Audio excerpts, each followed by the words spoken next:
Good morning, good afternoon, and good evening. This is the Chronicles of Apple from the apple of my eye, and I'm going to go over Second Chronicles.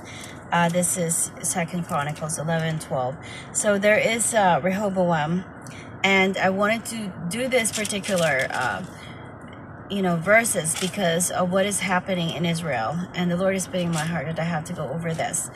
And so what we will find in Second Chronicles 12 is that Rehoboam became you know Rehoboam is not always following the Lord. So he lived for quite some time as a king after Solomon, and he was the one that so Rehoboam married another cousin, Maacah, the granddaughter of Absalom. Maacah gave birth to Abijah, Ataizisa, and so Shelomit. Rehoboam loved Maacah more than any of his wives and concubines, and only had 18 wives and 16 concubines.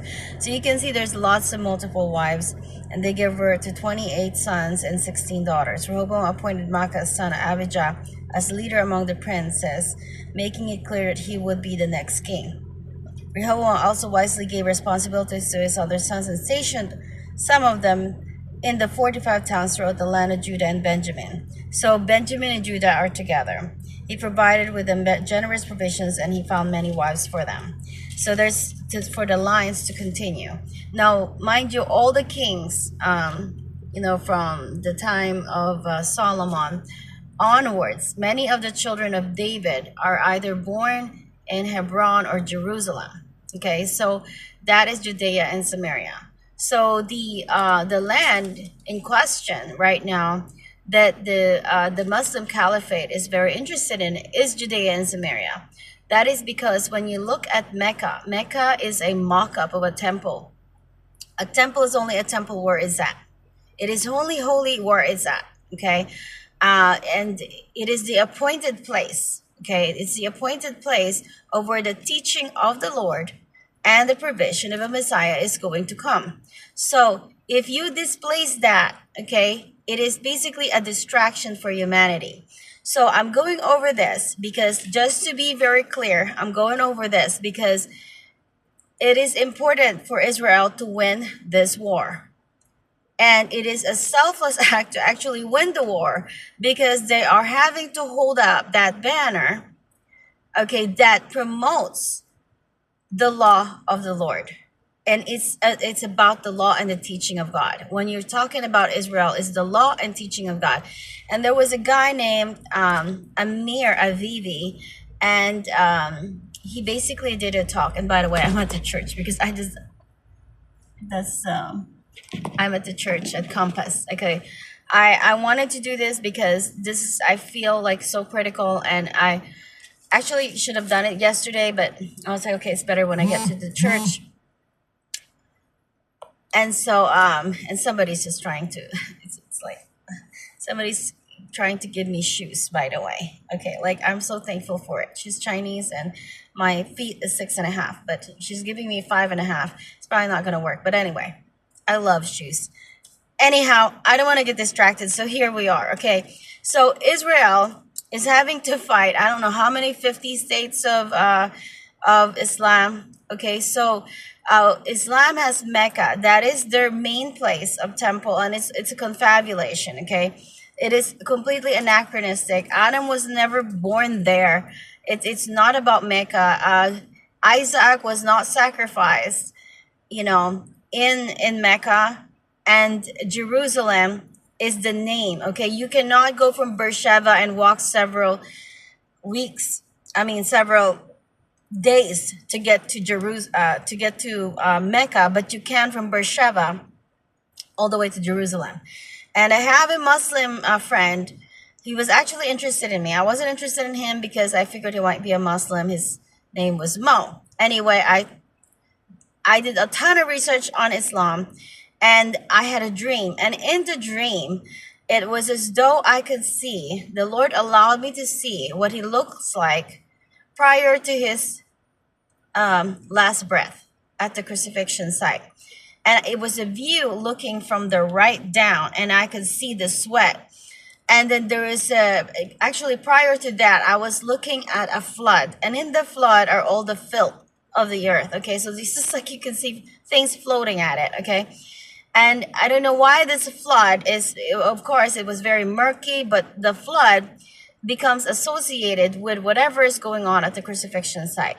So in the crucifixion site, what I was seeing is the semi-profile of Christ as he was weeping and in not just in tears, in sweat and blood. And it's just like it is horrific to look at. And somehow I got to see this last breath. And in this last breath, from this view, the last breath involved sucking in all of the flood water with the murky water getting sucked into his head. And I sat up and woke up. It was so traumatic for me to see it, that my body felt warm and I was about to get into I feel like when you have a fever so bad, that's what it felt like. I was going to break out into a flu by the time I woke up, and I was gagging. I was literally gagging because it was a horrific view. Okay. And right then and there, I realized I am gathering information, but I'm not telling my friends that there is something wrong with Islam. Okay. There is something wrong with Islam. And the Lord had to show me what it was like. And I ended up on the emailing every Muslim person I could think about, because I knew that I was researching Islam to a point, but I don't know how to convey it to them. And I was like, to heck with it. I'm just going to do the email and let them know. So I wrote down all of the research that I did. And one of them is the fact that I figured out Mecca is too far away to walk several days coming from Beersheba. And they don't really know who was sacrificed. They assume that it's Ishmael. It wasn't Ishmael that was sacrificed. It was Isaac. Okay? It's not in Saudi Arabia. It is in Israel, in Jerusalem. So this thing here, okay, if you look at the Bethlehem being the birth site of David, okay, it's not just the birth site of Jesus Christ, the birth, the birthplace of David. And then David had children in Jerusalem, and to basically, this is the promise of God. And not only did he have his children there, it's Hebron is the place where all the kings are buried. So all of the sovereignty of Israel is Samaria and Judea. Okay. Now, Gaza is the place where we're talking about Delilah, if you're talking about Samson. Well, if you're talking about David and Goliath, and you're talking about Delilah and Samson, that was in regards to Gaza. So, here is the thing, okay? And I don't want to get distracted because people are texting me so much right now. And I wanted to finish this. So, we've got... And this is a lot of information, honestly, and I want people to just look into it, please. And may the Lord bless you. So, Lord bless you and keep you. May the Lord let his light shine upon you. Anyhow, okay, so Rehoboam had many children. And of course, just like Solomon, just like David, he had a lot of wives, and most likely they were all Jewish, just like his father. So anyhow, he was the one that I think did not listen to the advice and ended up listening to younger people. So you can't listen to younger people. Their advice are going to be off, okay? You don't have to be harder on people. So I'm going over this because there are key elements that is required by God, and he was very consistent in how he rewarded Israel and how he punished Israel. And the pagan nations are basically the very people that will bring the Jews from their rebellion closer to God, because God is willing to use them to correct Israel. Until such time that they have enough, they muster enough, okay, resilience to finally, after trying all these wrong things, okay, and seeing the reward and punishment of God.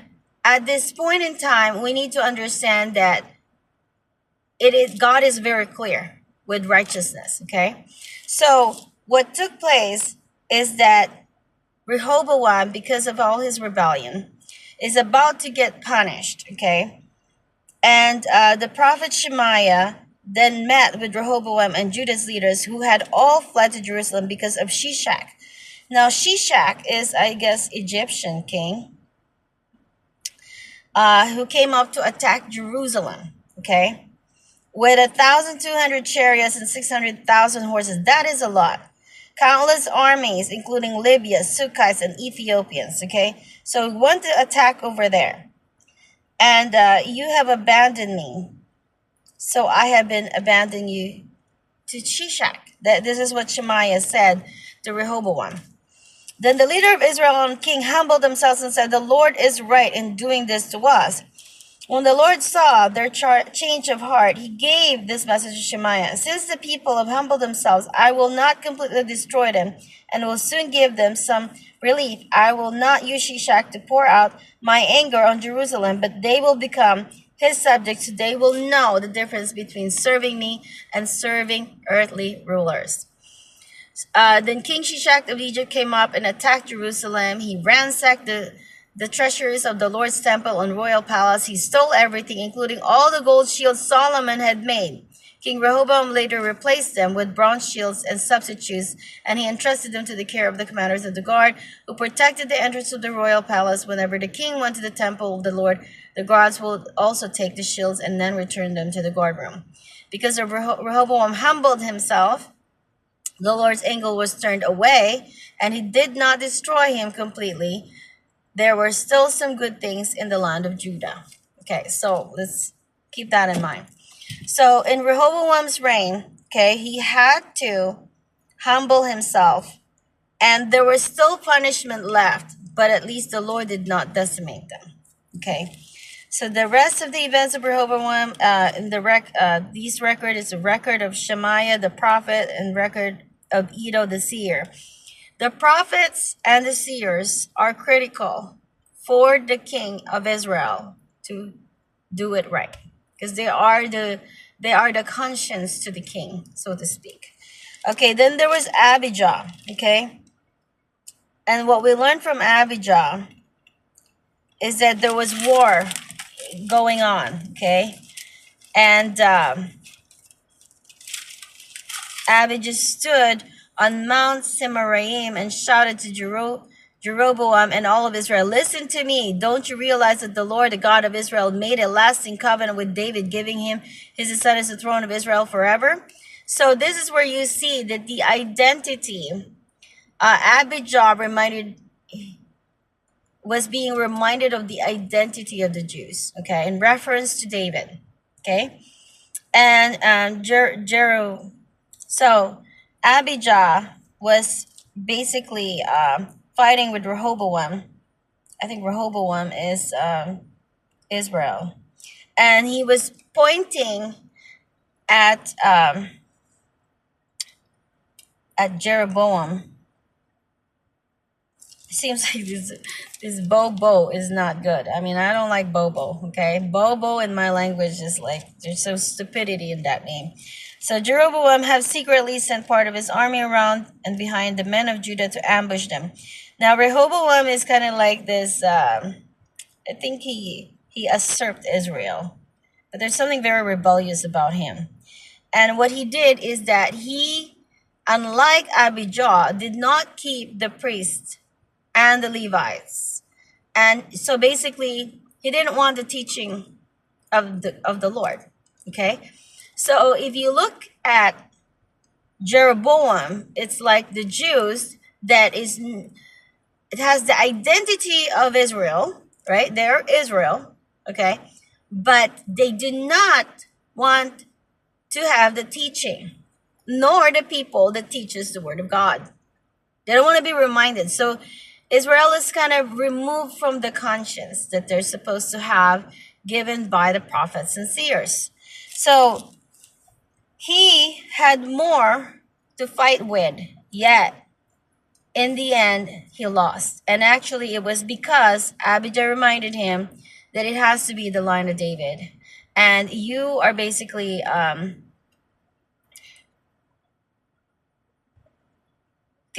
so Abijah recognized that his father was inexperienced, but Abijah had more of the identity of Israel. Okay, so that's how he won the war against the rebellious king of Israel. He said here, you may have a vast army and you have gold calves that Rehoboam made as your gods, but you have chased away the priests of the Lord, descendants of Aaron and the Levites, and you have appointed your own priests, just like the pagan nations. You let anyone become a priest these days. Whoever comes to be dedicated with a young bull and 7 rams can become a priest of these so-called gods of yours.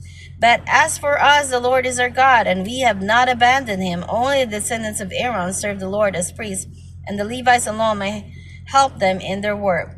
They present burnt offerings and fragrant incense to the Lord every morning and evening. They place the bread of the presence of the holy table.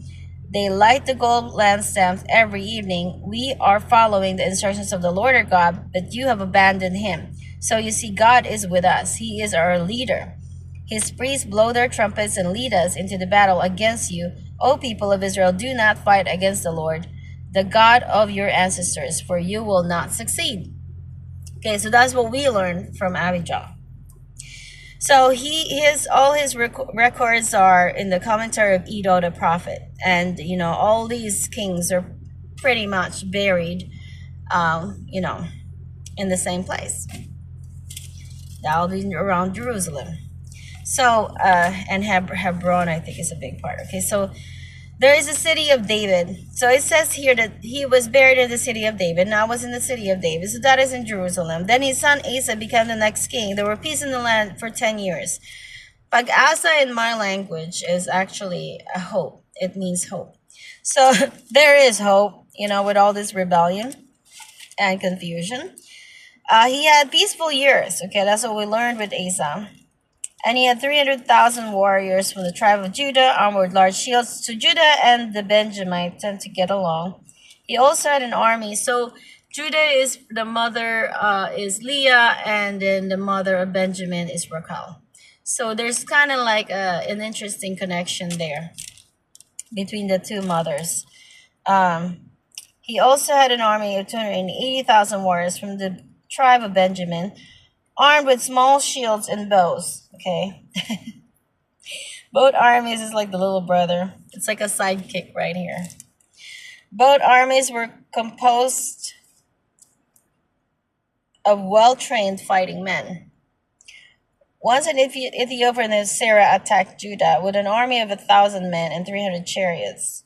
1,000,000 men. They advanced to the town of Mareshah. So Asa deployed his armies for battle in the valley north of Mareshah. Then Asa cried out to the Lord his God, "O Lord, no one but you can help the powerless against the mighty. Help us, O Lord our God, for we trust in you alone. It is in your name that we have come against this vast horde, O Lord. You are our God. Do not let mere men prevail against you." So he cried out. King Asa cried out to the Lord. So the Lord defeated the Ethiopians. Okay. So Asa developed religious reforms. Now it was interesting because there was a religious reforms, I think, with Benjamin Netanyahu, and Benjamin Netanyahu apparently come from the tribe of Benjamin, and Benjamin actually means son of the righteous. That's the meaning of Benjamin. Judah, it means praise. So Judah, praise, righteous men. I'm just talking about merely the meanings of the names, okay? And in the tribe of Judah, you have also David. Okay, in the name of David, you will hear the you will hear Av or Dav. The Av in Hebrew, it means the father, and ID, David. It's like identity. So anyway, I'm just giving you mnemonics here, so bear with me. And Pagasa is supposed to be hope, but anyhow, he did this religious reform. But whenever they were in trouble and turned to the Lord, the God of Israel sought him out and found him. Okay, so that's key. During these dark times, it was not safe to travel. Problems troubled the people of every land. Nations fought against nations and city against city, for God was troubling them with every kind of problem. But as for you, be strong and courageous, for your work will be rewarded. So there is rewards, okay? One thing that Asa did is he took courage and removed all the detestable idols. I'm sure that would piss off a lot of people, right?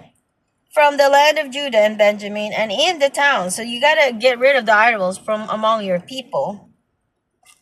And has captured in the hill country of Ephraim. And he repaired the altar of the Lord, which stood in front of the entry room of the Lord's temple. Then Asa called together all the people of Judah and Benjamin, along with the people of Ephraim, Manasseh, Simeon. So this is like calling on all the other Jews, Israelites, who had settled among them. For many from the Israel had moved to Judah during Asa's reign, when they saw that the Lord, his God, was with him. So there are people from the Israelite camp. It's a separated kingdom.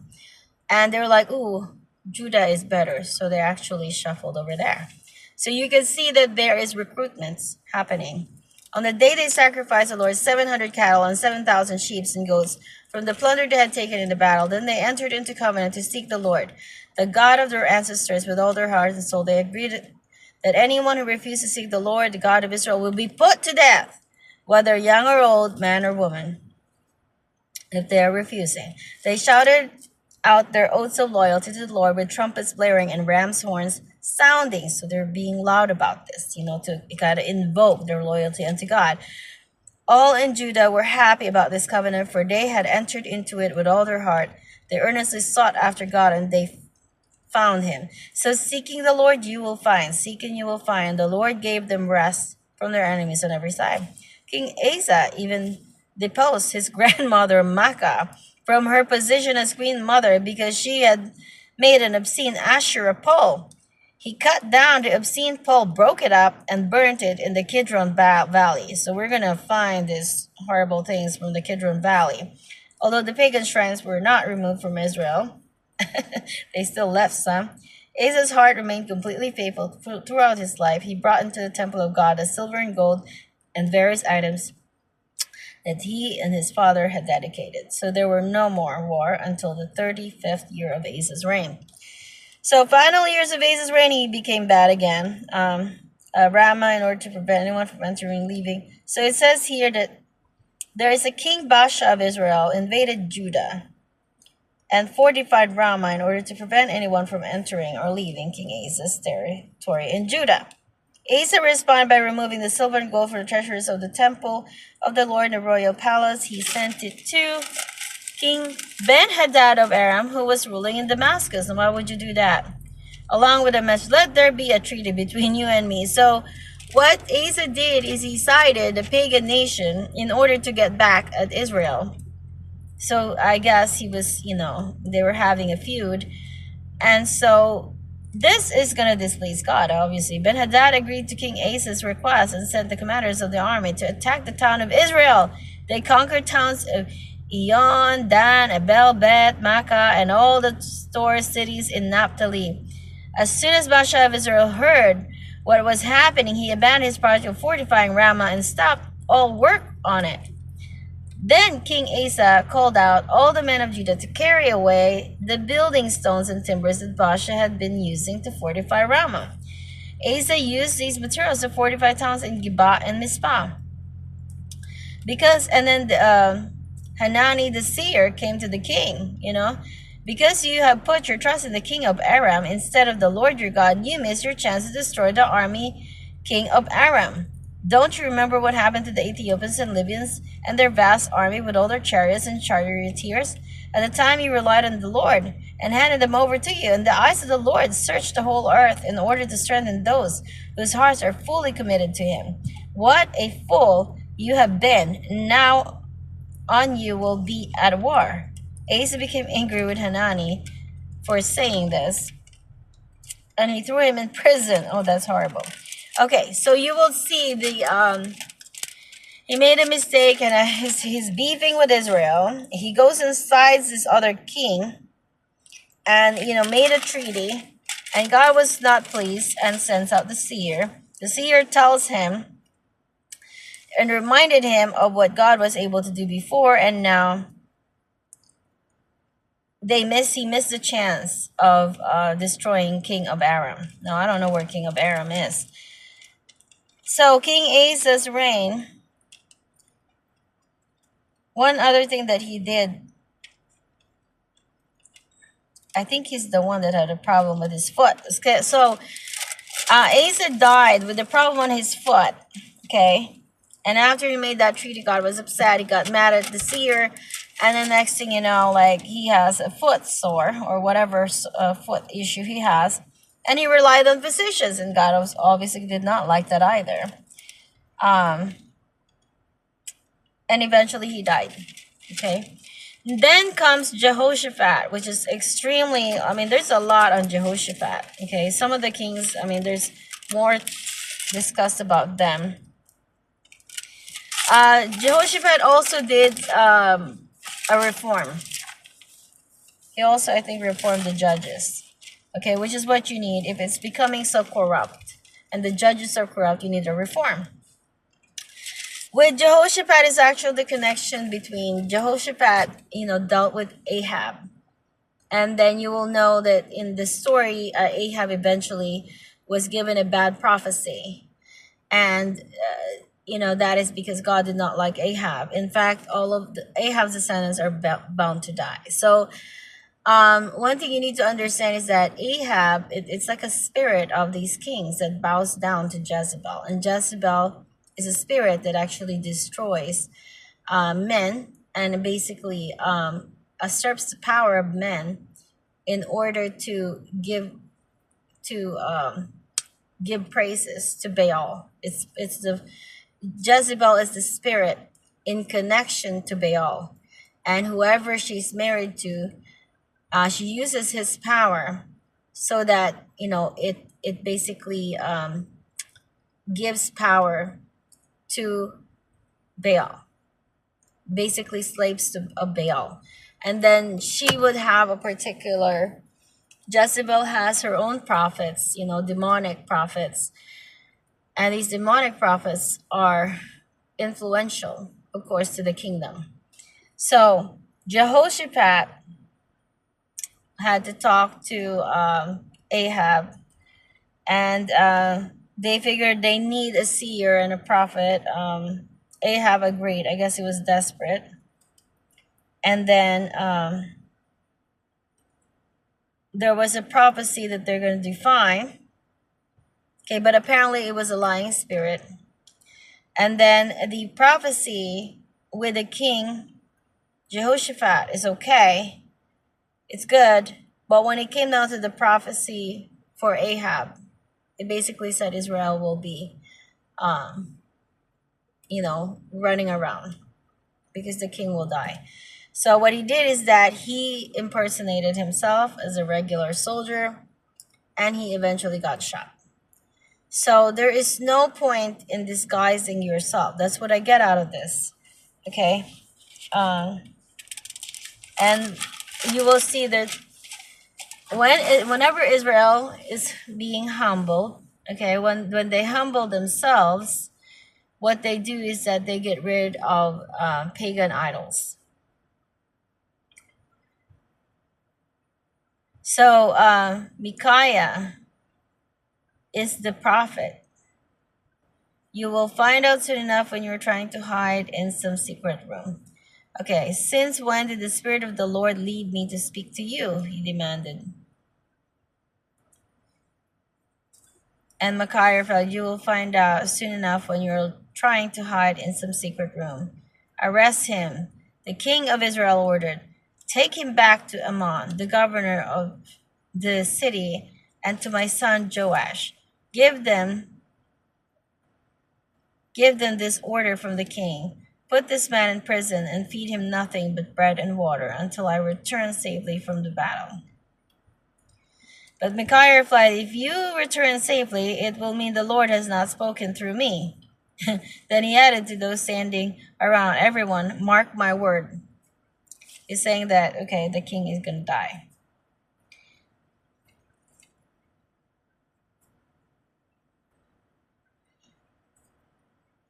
So this is how the dynamics of the king are. Okay. So there's a death of Ahab. So King Ahab of Israel and King Jehoshaphat of Judah led their armies against Ramoth Gilead. So he is under disguise and he ended up dying.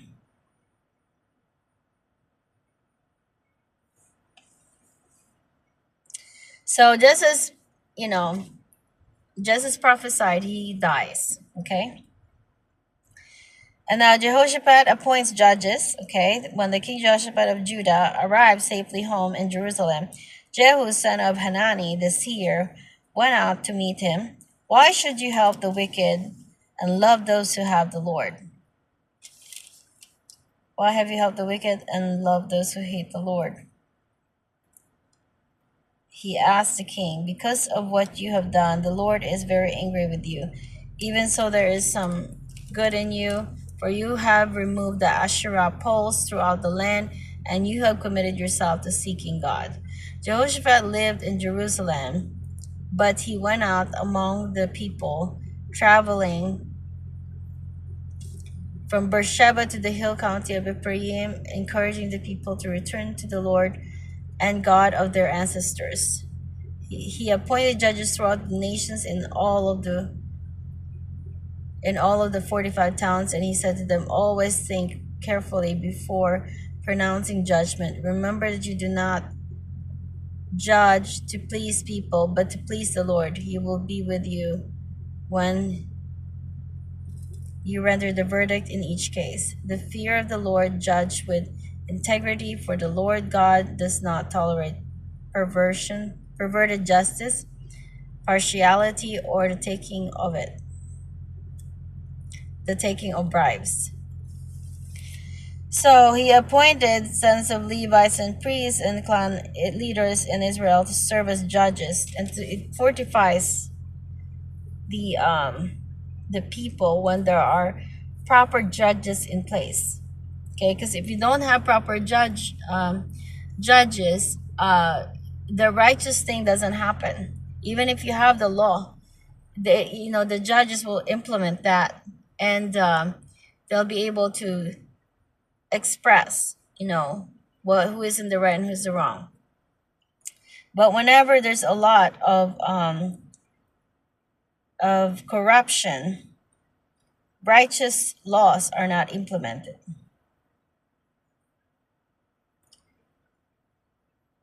Then there's war in the surrounding nations.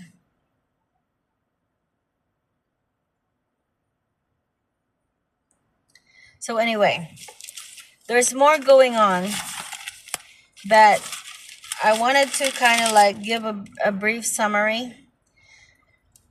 And I have to kind of repeat this because it is critical. So there needs to be an identity. The identity of the Jews need to be magnified, because you can't just be a Jew.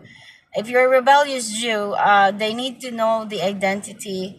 And you will see that there's recruitment going from the Israel camp to the Judah's camp. And Judah is with Benjamin, and then some of the tribes will trickle into Judah. And then you will see that they can make nice with each other, but you will see that eventually Judah has a better staying power when it comes down to implementing the righteous laws.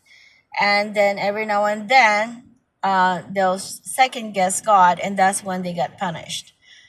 So all the kings are buried in the city of David. Okay? And there's even the worst kings like Ahaziah and whose mother is Athaliah, and just horrible. Horrible king. But because God fulfills his promises even with the unfaithful kings, he didn't, destroy the kingdom.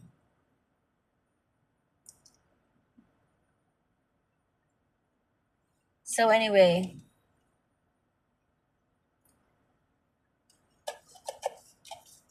I need to drink some tea because this is heavy.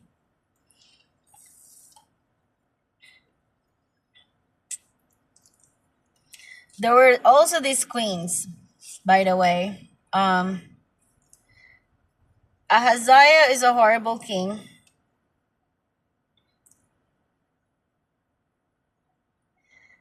He's a horrible king that was given a decent burial because the people,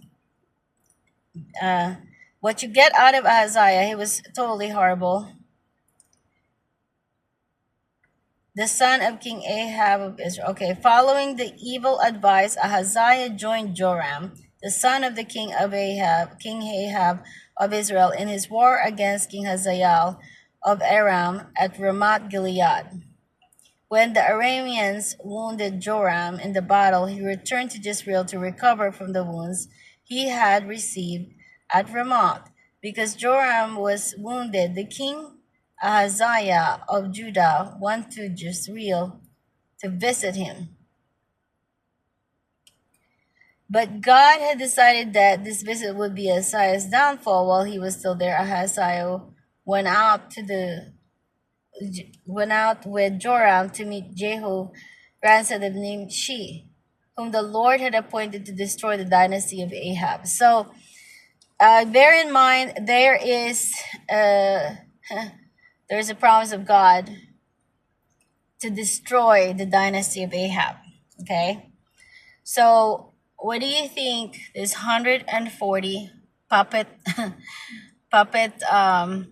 leaders all over the world. It's a new world order.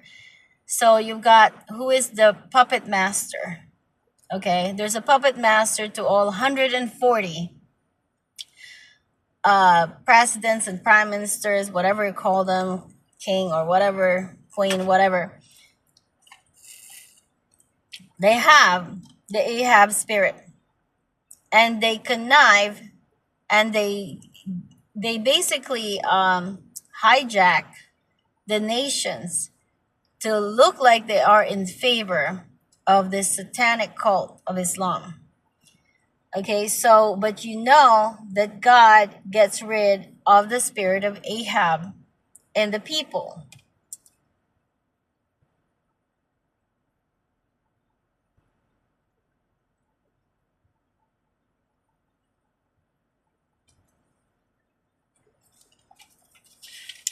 Now, Ahaziah, being a wicked king, eventually died.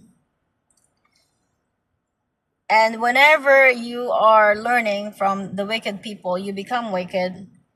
And his days are cut short. And then there was the queen Athaliah. And she started killing all these other sons. She began to destroy the rest of Judah's royal family. But Ahaziah's sister Jehosheba, the daughter of the king of Jehoram, took as an infant son Joash and stole him away from among the rest of the king's children who were about to be killed. She put Joash with his nurse in the bedroom. In this way, Jehosheba, wife of Jehoiada, the priest, sister of Ahaziah, had the child so that Athaliah could not murder him. Joash remained hidden in the temple of God for 6 years while Athaliah ruled over the land. Okay, so they have to take him into hiding because he was just a young, innocent boy, and this queen is basically a killer. So you gotta watch out for that. So revolt against Athaliah.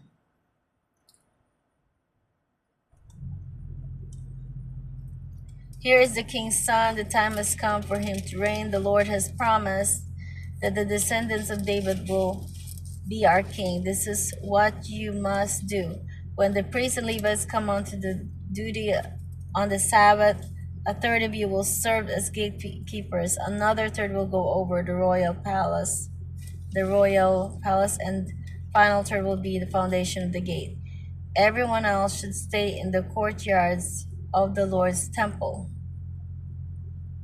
Remember, only the priests and Levites on duty may enter the temple of the Lord, for they are set apart as holy. The rest of the people must obey the Lord's instruction and stay outside. The Levites form a bodyguard around the king and keep your weapon in him. Kill anyone who has tried to enter the... Okay.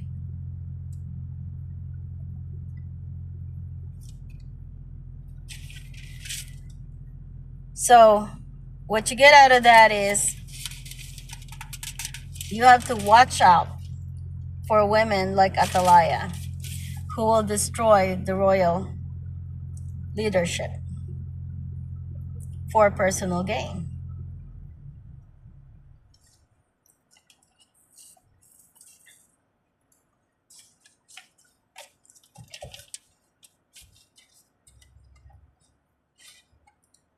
So here's the thing. When the Lord wants to punish somebody, stay out of the way. Like during the death of Athaliah, take her to the soldiers in front of the temple and kill anyone who tries to rescue her.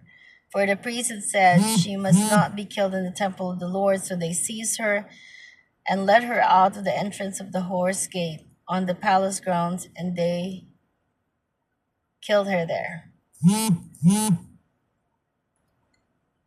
So anyway, there's also another religious reform, Jehoiada religious reform.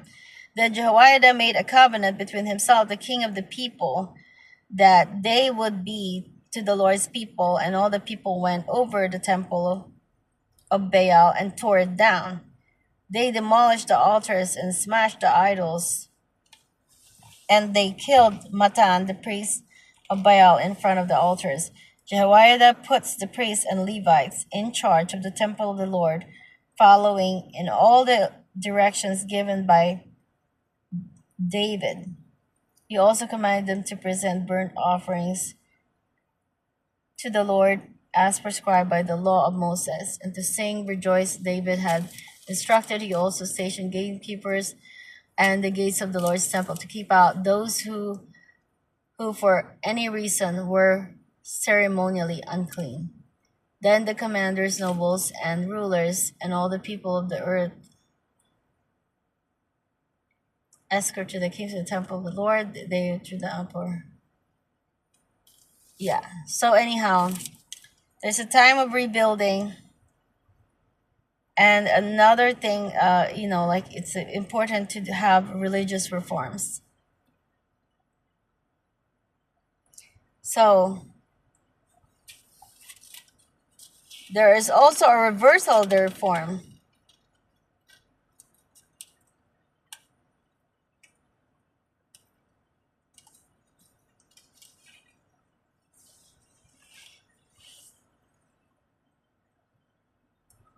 So they went back to being bad. They abandoned the temple of the Lord, the God of their ancestors, and they worshiped Asherah poles and idols instead. Because of this sin, divine anger fell on Judah and Jerusalem.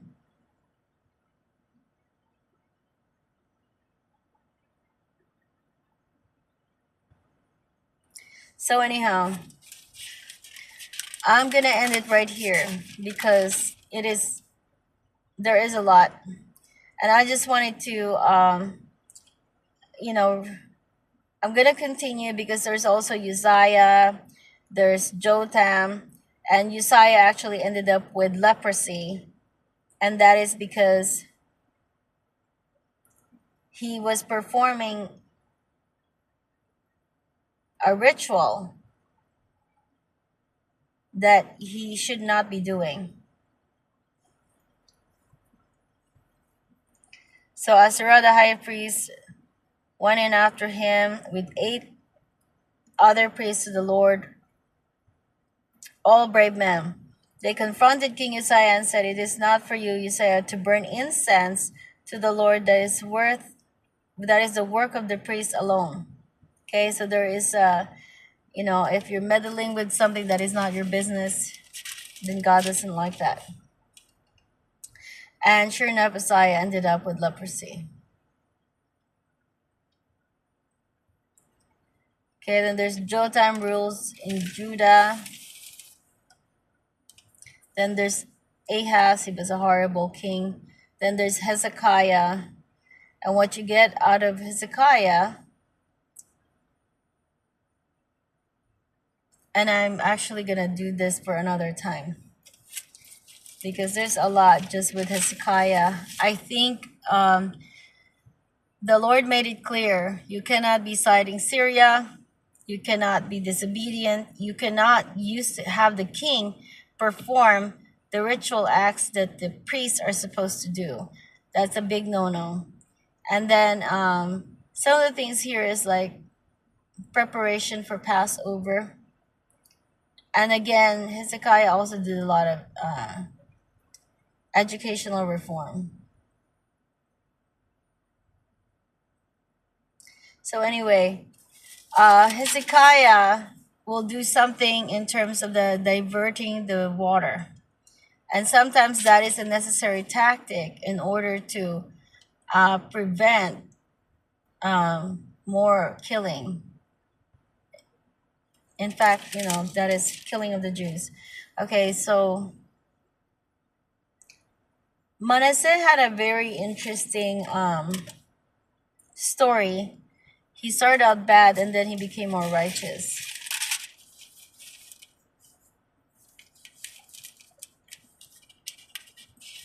So anyway, I'm going to end it right here. Thank you and God bless. And so here's the thing. Seek the counsel of the elders. Have an identity in the line of Judah. So you got to know your lineage. You got to be humble. You have to not be in disguise. And you have to dissociate yourselves with Ahab's spirit. Ahab's spirit is why 140 nations does not want to allow Israel to have their state.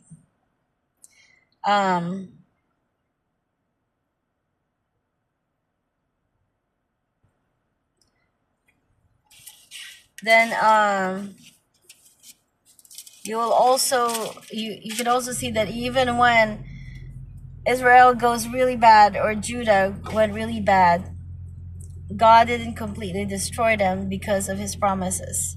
So we have to remind the Lord of his promises and hold it in our heart, and that is the only way that we can move forward.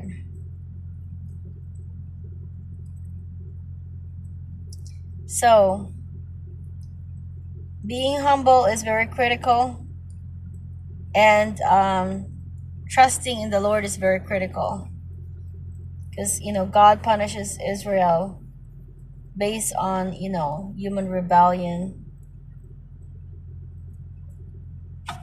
So anyway, there's a lot for me to still go over, and I am so drained and exhausted. I can't explain it. But no, I shouldn't say that. I am gonna wake up and I'm gonna have more insight for you for the next video. And I pray that you take care of this passages in Second Chronicles and study it. It's interesting now. I'm getting into might have to read Ezra.